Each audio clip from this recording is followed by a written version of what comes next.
Welcome back to 3 months of Modal Logic, the sequel to 100 Days of Logic here with Carneades.org. Today we're going to be continuing with epistemic logic, looking at the negative introspection operation.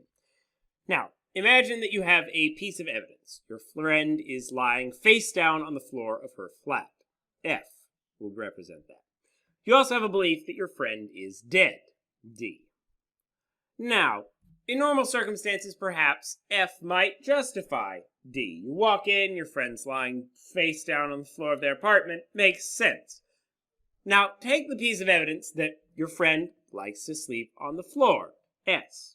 We might want to say that S makes it so that F does not justify D.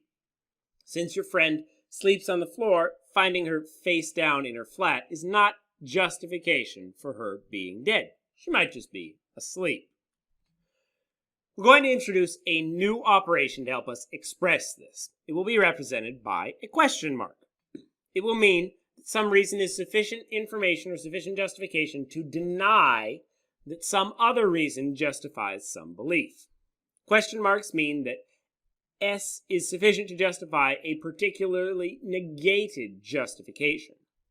We might then express the previous situation as follows. S is sufficient justification to claim that F does not justify D.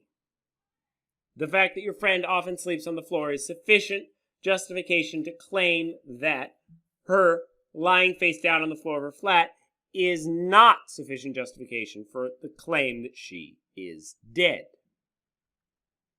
Just as exclamation point or the meta-explanation operation provided conclusive and sufficient justification for the assertion that some P justified some B, question mark or the negative introspection operation will equally provide conclusive justification that some P does not justify some B.